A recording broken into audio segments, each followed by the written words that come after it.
World bank economist as a chief Indermit Gill जो है वो बन चुके हैं।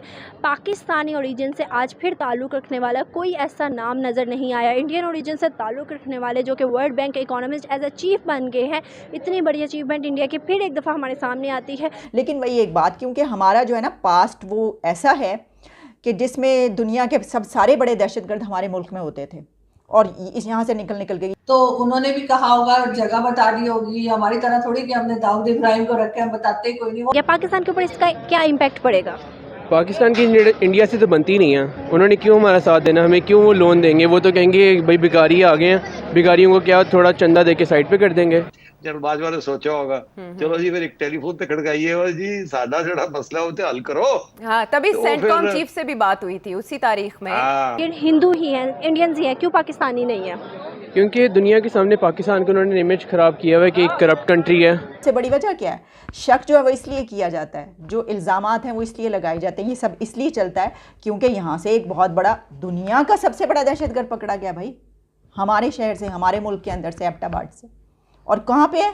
जहाँ पर यानी आप सोच सकते हैं कितने फासले पर है वो इस्लामाबाद पिंडी से या बड़े शहरों से एबटाबाद, ठीक है ना? They are progressing by leaps and bounds, उसमें कोई शक की बात ही नहीं है। वो तो चांद पे आपको पता है इन्होंने अपना जो रॉकेट भेजा था।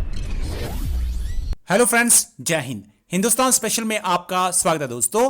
विश्व बैंक ने भारतीय नागरिक इंद्रमित गिल को अपने मुख्य अर्थशास्त्री, वर्ल्ड बैंक चीफ इकोनॉमिस्ट के रूप में नियुक्त किया है।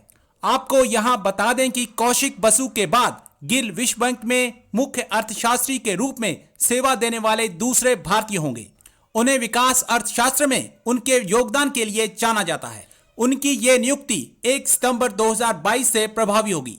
वर्ल्ड बैंक के अध्यक्ष डेविड ने एक बयान में कहा, इंद्रमित गिल इस भूमिका के लिए योग्य हैं। वह आर्थिक असंतुलन, विकास, गरीबी और जलवायु परिवर्तन पर विभिन्न देशों की सरकारों के साथ काम करने का व्यवहारिक अनुभव लेकर आए हैं। गिल विश्व बैंक में सेवा देने वाले दूसरे भारतीय होंगे। अब पाकिस्तान मीडिया एक भारतीय के वर्ल्ड बैंक का चीफ इकोनॉमिस्ट बनने से सकते में है और चर्चा कर रहा है कि पाकिस्तान में तो सिर्फ आतंकी निकलते हैं, जबकि भारत से अर्थशास्त्री। World bank economist as a chief Indermit Gill जो है वो बन चुके हैं। पाकिस्तानी ओरिजिन से आज फिर ताल्लुक़ रखने वाला कोई ऐसा नाम नज़र नहीं आया। इंडियन ओरिजिन से ताल्लुक़ रखने वाले जो कि World bank economist as a chief बन गए हैं, इतनी बड़ी अचीवमेंट इंडिया की फिर एक दफ़ा हमारे सामने आती है। पास्ट को अगर हम देखें तो बहुत से बड़े बड़े नामों में इंडियन ही हैं, चाहे वो इंडियन मुस्लिम हो, चाहे वो इंडियन हिंदू हो, लेकिन इंडियंस ही हैं। पाकिस्तानी बहुत कम नज़र आते हैं। अभी world bank economist as a chief जो है इंद्रमित गिल बन गया, जो कि इंडियन ओरिजिन से ताल्लुक़ रखते हैं। आपको क्या लगता है, हर आए दिन इंडियन ओरिजिन से ताल्लुक़ रखने वाले, वो चाहे इंडियन मुस्लिम हो, चाहे वो इंडियन हिंदू हो, हमें बड़े बड़े जो है उसमें नज़र आते हैं, सीईओज़ में बड़े बड़े नाम नज़र आते हैं।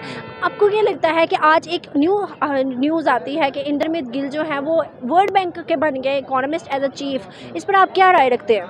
देखिए, पहली बात तो ये है कि जी वहाँ के लोग काफ़ी एजुकेशन में, फिर दे वैल्यू एजुकेशन, जो एक्सपर्ट्स हैं वहाँ के ख़ास तौर पे। अब हमारे अनफॉर्चुनेटली ये होता है कि वहाँ पे हम लोग जिस तरह पाकिस्तानी जाते हैं वो फिर कहते हैं बस जॉब मिल जाए। Not everybody has a focus on the education side.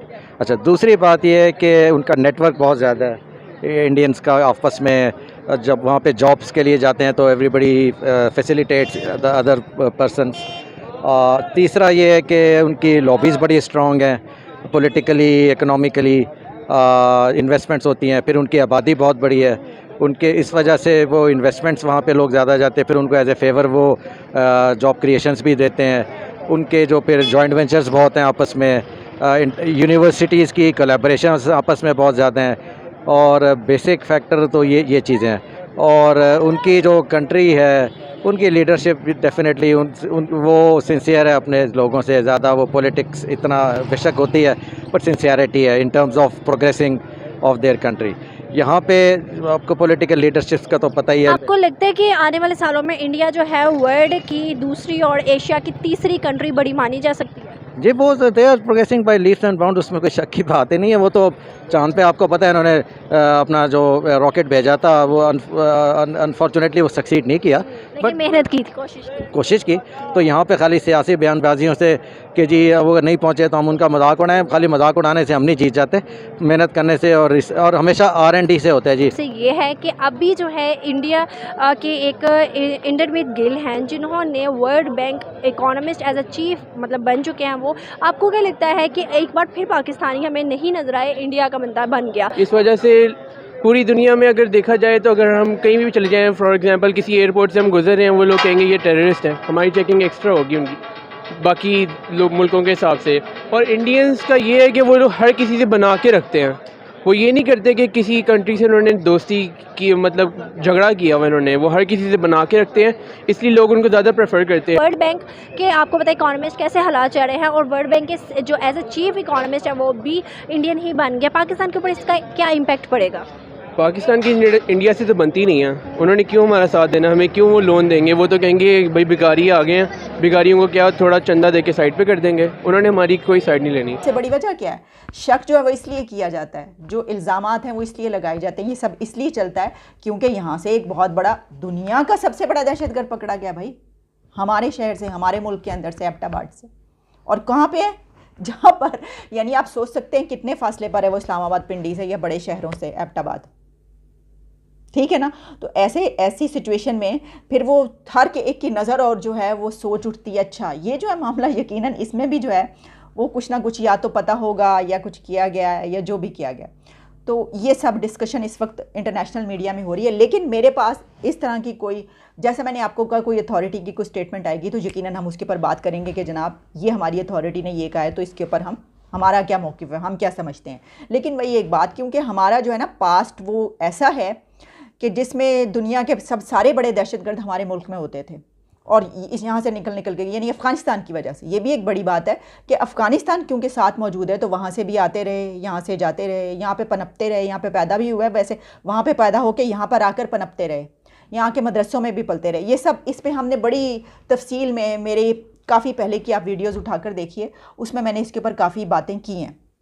तो इसको तो हम खुद कंडेम करते हैं, इसे तो हम इनकार नहीं करते। दहशतगर्दी की जो जंग लड़ी है हमने, उसके अंदर जो कुछ हमने अपना नुकसान किया और उसकी बिना पर जो दूसरों को भी, आपको याद है भाई 9/11 के हम वाक़े की जो बात कर रहे हैं, उस पर जो अमेरिका की तरफ से पाकिस्तान को जो मुशर्रफ के दौर में फ़ोन कॉल आई थी और कहा गया था कि हमारे साथ हो या नहीं हो, वरना पत्थर के ज़माने में जाने के लिए तैयार हो जाओ। तो वो किस लिए कहा गया था? वो इसलिए कहा गया था क्योंकि यहाँ पर दहशतगर्द जो है वो मौजूद थे और ये सब कुछ यहाँ से वो करते रहे हैं। तो आपने मिल के हमने ये किया है, तो अब ठीक है, वी विल हेल्प यू।